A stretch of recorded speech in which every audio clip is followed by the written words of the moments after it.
Hi friends, welcome back to my channel. ഇന്നത്തെ video ഒരു മെഴുക്കുവരട്ടിയാണ്. നമ്മൾ ലഞ്ചിൻ്റെ കൂടെ കഴിക്കാൻ നല്ലതാണ്.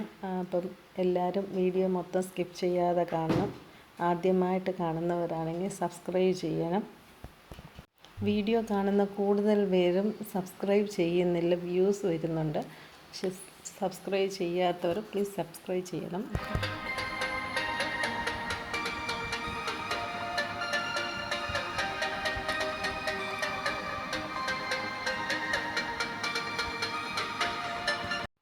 അപ്പം മെഴുക്കുവരട്ടിക്ക് വെണ്ടയ്ക്കയാണ് കൂടുതൽ എടുക്കുന്നത്. ഞാൻ മിക്സ്ഡ് വെജിറ്റബിളാണ് മെഴുക്കുവരട്ടി വെക്കുന്നത്. വെണ്ടയ്ക്ക മാത്രം വെച്ചാൽ ചിലപ്പം കഴിക്കത്തില്ല. അപ്പം അതിൻ്റെ കൂടെ ക്യാരറ്റും ഉരുളക്കിഴങ്ങും എല്ലാം കൂടെ ചേർത്താണ് മെഴുക്കുവരട്ടി വെക്കുന്നത്. നീളത്തിൽ നമ്മൾ അരിയണം.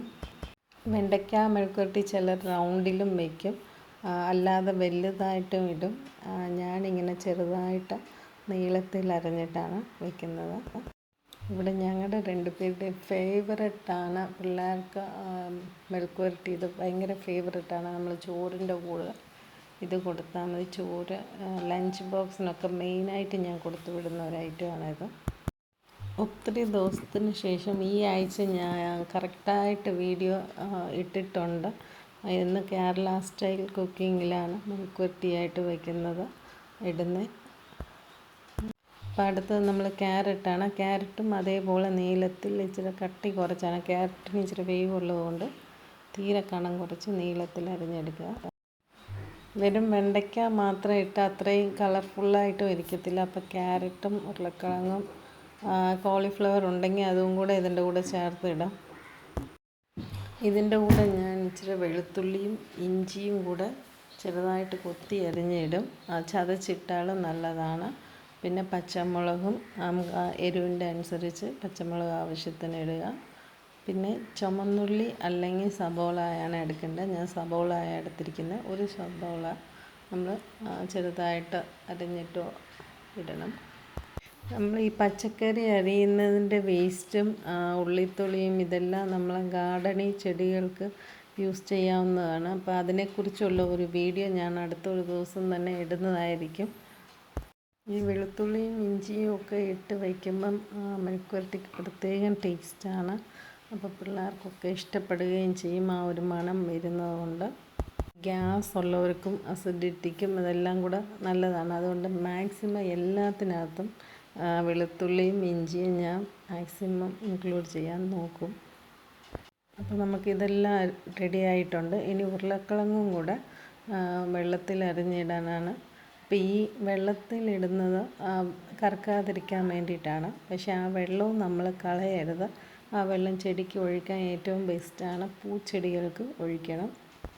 ഉരുളക്കിഴങ്ങ് നല്ല സ്റ്റാർച്ച് ഉള്ളതുകൊണ്ട് വേര് നല്ലപോലെ പിടിക്കാൻ പറ്റിയതാണ്. അപ്പോൾ നല്ല പൂച്ചെടികൾക്കൊക്കെ ഒഴിക്കുകയാണെങ്കിൽ നല്ല ഇതായിരിക്കും.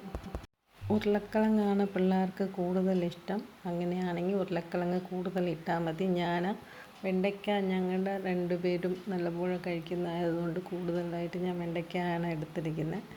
ഉരുളക്കിഴങ്ങും ക്യാരറ്റും ഒരു കളറിന് കൂടെ ചേർത്തന്നേ ഉള്ളൂ. അപ്പം നമ്മുടെ ഉരുളക്കിഴങ്ങും എല്ലാം അരിഞ്ഞ് റെഡിയായിട്ടുണ്ട്.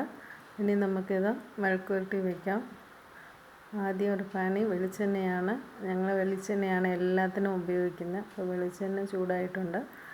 കടുക് ഇട്ടിട്ടില്ല. ജീരകവും പെരുംജീരകവുമാണ് ഞാൻ എടുത്തിരിക്കുന്നത്. മെഴുക്കുവരട്ടിക്ക് കടുക് ഇടാറില്ല. വെളുത്തുള്ളിയും ഇഞ്ചിയും ഇട്ട് കഴിഞ്ഞ് നമ്മൾ സബോളയും കൂടെ അതിൻ്റെ കൂടെ ഇട്ട് വഴറ്റാം. സബോളയും ഇട്ടിട്ട് നല്ലപോലെ ഒന്ന് ചൂടാക്കി കഴിയുമ്പോൾ നമ്മൾ പച്ചമുളകും കൂടെ അതിൻ്റെ കൂടെ ഇട്ട് കൊടുക്കണം. സബോള ചെറുതായിട്ട് വഴണ്ട് കഴിഞ്ഞ് നമ്മൾ ആദ്യം ക്യാരറ്റാണ് ഇട്ട് കൊടുക്കേണ്ടത്. ക്യാരറ്റിന് ഇച്ചിരി വേവ് കൂടുതലുള്ളത് കൊണ്ട് ആദ്യമായിട്ട് ക്യാരറ്റ് ഇട്ട് കൊടുക്കുക. കറിവേപ്പിലയും അതിൻ്റെ കൂടെ ഇട്ട് കൊടുത്തിട്ടുണ്ട്. ഇത് പച്ചമുളകിന് പകരം മുളക് പൊടിയാണെങ്കിലും ഇടാം. ഞാൻ മുളക് പൊടി ഇടാതെ ഈ കളർ നമുക്ക് ഇതുപോലെ ഇരിക്കണമെങ്കിൽ പച്ചമുളക് ഇട്ടാൽ കാണാനൊരു ഭംഗി വരത്തുള്ളൂ. അപ്പോൾ ആദ്യം ക്യാരറ്റ് ഇട്ട് കൊടുത്തിട്ട് ക്യാരറ്റ് ഒന്ന് ആവി കയറി കഴിയുമ്പോൾ നമ്മൾ വെണ്ടയ്ക്കായും കൂടെ ചേർത്താൽ മതി. വെണ്ടയ്ക്കായ്ക്ക് വഴുവഴുപ്പുള്ളതുകൊണ്ട് വെണ്ടയ്ക്ക ഇച്ചിരി വഴണ്ട് കഴിഞ്ഞിട്ടേ ഞാൻ ഉരുളക്കിഴങ്ങ് ചേർക്കത്തുള്ളൂ. ഇപ്പോൾ ക്യാരറ്റ് ഒന്ന് ആവി കയറിയിട്ടുണ്ട്. നമുക്കിനി ഇതിൻ്റെ കൂടെ വെണ്ടയ്ക്കായും കൂടെ ഇട്ട് കൊടുക്കാം. വെണ്ടയ്ക്ക ഇട്ട് കൊടുത്തിട്ട് നമ്മൾ ഇതിൻ്റെ കൂടെ ആവശ്യത്തിനുള്ള ഉപ്പും മഞ്ഞൾപ്പൊടിയും ഇട്ട് മിക്സ് ചെയ്ത് വേണം വയ്ക്കാൻ. എന്ന് വെച്ചാൽ ഈ വെണ്ടയ്ക്ക അങ്ങ് അല്ലെങ്കിൽ വഴണ്ട് കഴിയാതെ ഒട്ടി പിടിച്ചിരിക്കുക. അതുകൊണ്ടാണ് നമ്മൾ ഉപ്പും മഞ്ഞൾപ്പൊടിയും കൂടെ ഇട്ട് നല്ലപോലെ മിക്സ് ചെയ്തിട്ട് വയ്ക്കണം. വെണ്ടയ്ക്കയുടെ പച്ച സ്മെല്ല് മാറി ഇച്ചിരി വഴണ്ട് വരുമ്പോഴേ നമുക്ക് ഉരുളക്കിഴങ്ങ് ചേർത്താൽ മതി. ഉരുളക്കിഴങ്ങിന് അധികം വേവില്ല, ഒന്ന് അടച്ച് വെക്കുന്ന ആവി കയറിയാൽ മതിയായിരിക്കും. അപ്പം നമ്മൾ ഇത് നല്ലപോലെ വഴണ്ടിട്ട് അടച്ച് വെക്കുന്ന, അല്ലെങ്കിൽ വെണ്ടയ്ക്ക ഇങ്ങനെ സെപ്പറേറ്റായിട്ട് വരത്തില്ല. വെണ്ടയ്ക്ക ഇട്ട് ഒരു 10 മിനിറ്റ് നമ്മളിങ്ങനെ വഴറ്റി കൊടുക്കണം. അടച്ച് വെച്ചാൽ അത് ഒട്ടിപ്പിടിക്കും, ഇങ്ങനെ കിളുകിലാന്ന് വരും. അതുകൊണ്ട് നമ്മൾ വെണ്ടയ്ക്ക ഇട്ട ഉടനെ അത് അടച്ച് വെക്കാൻ പറ്റത്തില്ല. ഇനി നമ്മൾ ഉരുളക്കിഴങ്ങും കൂടെ അതിൻ്റെ കൂടെ ചേർക്കാം. അപ്പോൾ ഉപ്പ് ഞാൻ നേരത്തെ ആവശ്യത്തിനുള്ള ഉപ്പ് ചേർത്തിട്ടുണ്ട്. ആവശ്യമുണ്ടെങ്കിൽ ഉപ്പ് വേറെ ചേർത്താൽ മതി. ഇതെല്ലാം കൂടെ നല്ലപോലെ മിക്സ് ചെയ്ത് കഴിഞ്ഞിട്ട് നല്ല ആവി കയറി കഴിയുമ്പോൾ നമ്മൾ തീ സിമ്മിലാക്കിയിട്ട് ഒരു 5 മിനിറ്റ്സ് അടച്ച് വെച്ച് വേവിക്കണം.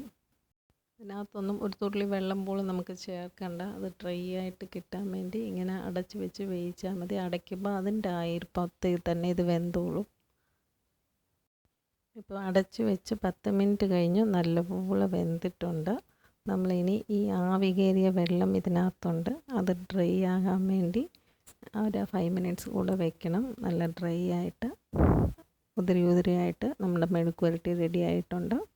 അപ്പോൾ അധികം എണ്ണയും ഒഴിച്ച് ഫ്രൈ ചെയ്യേണ്ട കാര്യവുമില്ല, വെള്ളവും ഒഴിച്ച് വേവിക്കേണ്ട കാര്യവുമില്ല. നമ്മുടെ മെഴുക്ക് പുരട്ടി ചൂട് ചോറിൻ്റെ കൂടെ വേറെ ചാറുകറി ഒന്നും ഇല്ലെങ്കിലും ഇത് കൂട്ടിയാണേലും നമുക്ക് ചോറുണ്ണാവുന്നതേ ഉള്ളൂ. ഒരു 5 മിനിറ്റ്സ് കഴിഞ്ഞപ്പോൾ നല്ല ഡ്രൈ ആയിട്ട് നമ്മുടെ വെണ്ടയ്ക്ക മെഴുക്ക് പുരട്ടി റെഡി ആയിട്ടുണ്ട്. ഇപ്പോൾ നമുക്കിതിനെ ഒരു പാത്രത്തിലോട്ട് മാറ്റാം. ഞാൻ മാറ്റുന്ന ആ ഒരു സോസർ ഞാൻ നാഗർകോവിലിൽ നിന്ന് മേടിച്ചതാണ്. അതിൻ്റെ വീഡിയോ ഞാൻ ലിങ്ക് ഡിസ്ക്രിപ്ഷൻ ബോക്സിൽ ഇട്ടിട്ടുണ്ട്, കണ്ടിട്ടില്ലാത്തവർ കാണണം. അപ്പോൾ ഇന്നത്തെ വീഡിയോ എല്ലാവർക്കും ഇഷ്ടപ്പെട്ടെന്ന് വിചാരിക്കുന്നു. ഇഷ്ടപ്പെട്ടെങ്കിൽ ലൈക്ക് ചെയ്യുക, ഷെയർ ചെയ്യുക. ഇതുപോലത്തെ കുറേ പാത്രങ്ങൾ മേടിച്ചതിൻ്റെ വീഡിയോ ഞാൻ ഇട്ടിട്ടുണ്ട്, അതും കണ്ടിട്ടില്ലാത്തവർ കാണണം. റിലയൻസ് മാളിൽ നിന്നാണ്, നാഗർകോവിലിൽ നിന്ന് മേടിച്ചതാണ്. കൊച്ചു കുറേ പാത്രങ്ങളാണ്. അപ്പോൾ എല്ലാം തീർച്ചയായിട്ട് കാണുക. Thank you for watching.